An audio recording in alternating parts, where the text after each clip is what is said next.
see what the 10-inch Senko can do.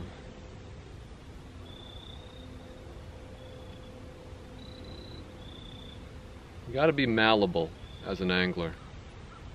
You know, I really like throwing my big baits, but that's one of the keys there, is what I just said and what a lot of people say is I like throwing.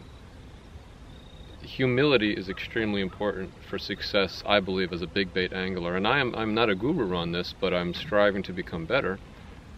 And I think one of the most important things is not what you like to throw. It's what makes sense in the moment. And I know a lot of guys, maybe some women too, it's this idea of like just grind it out. Only bring your big baits and nothing else.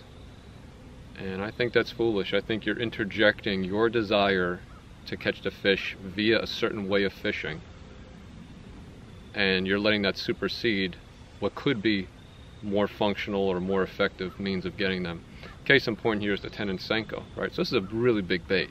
You're taking the undeniable effectiveness of the Senko and the slow horizontal fall stick bait, except you're bumping it up. You know, we forget a 7-inch Senko, this is a 10-inch Senko. Not only in length, but also it gets fatter. So this is a lure that really appeals towards big fish. And there are some people out there that wouldn't throw it. They'd say, oh no, just stick to your swim baits. I think the swim baits are a tool, as any tool. I have a lot. I think they are the shortest way to trophy-sized fish. But I also think that once you put your blinders on and you say, this is what I'm throwing, this is all I'm throwing, I'm a swim bait fisherman, that's all I do, I think you are kidding yourself if you don't believe that you are missing some quality fish. Not just fish, right? I understand if you're a trophy fisherman, but if you think that the most effective way to catch them is to throw one style of bait and one style of bait only. And like I said, I'm not the expert, but a lot of books have been written, and I think some of the biggest names in the business and some of the most respected people, they'll reference Bill Murphy in Pursuit of Trophy Bass, and he takes chapters to make this case that if you want to be as successful as possible as a trophy bass and only trophy bass fisherman, you have to be malleable. You have to be able to change your approach. First of all, to be observant, not just to change, but be a student of the water, be a student of the environment, of the bass, of the particular lakes that you're fishing. Don't just go out there, buy a t-shirt, buy a couple big baits, start slinging it and say, yeah, I'm a swim bait angler. It's like, if you want to be a part of the club, okay, if it's the cool factor you're after, by all means. But if you're trying to be effective and put more big fish in the boat, you're missing out. You're just missing out. I would suggest to think of it as a big bait philosophy, but not just swim bait philosophy. Upsize everything. Now we got those like bulbous 4-inch crankbaits, like those really large ones from Lucky Craft. That's a big ass crankbait, man. Might not be 10 inches long, but just in the water, that's a big crank. You could throw a big mop jig with a big 5 or 6 inch trailer. Throw the 12-inch to 14-inch worm. Whatever you're throwing, upsize it. Whatever makes sense in that time of year. Like, what would you throw this time of year in these conditions? Oh, it's the summer, you would Carolina rig a big worm? I see guys on forums saying they're biting the jig. What swim bait should I throw? It's like, are you kidding me? Like, I get it, put something on the bottom, but if they're not biting a fish profile, throw the swim bait, Yeah, sure, feel it out, drag a hut across the bottom. But you'd be an idiot not to put on like a big mop jig with a big giant trailer. Put on like a 6-inch trailer. They're out there. There's a lot of people hand pouring massive stuff. If they're on a jig bite, it's like, hello, McFly, throw a jig. It's really, it shouldn't frustrate me. You guys do whatever you want. It's a free country. But I just see people, and it's more important to them what they catch it on, to say it's a swim bait fish, than the fish itself. I have ideals too. I mean, there's a couple big swim baits that I would love to say this is what my trophy came on, but at the end of the day, that's not the most deciding factor. The deciding factor is I want to catch a trophy. I want to catch that 8 or 9 pound East Coast bass. If it comes on the swim bait, beautiful.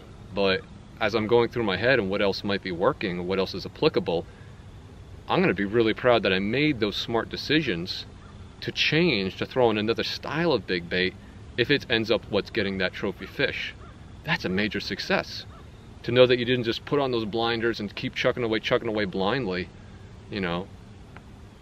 Like right here, I'm throwing this 10-inch Senko, and I mean, if this, hey, who knows, could happen tonight, you never know what'll happen.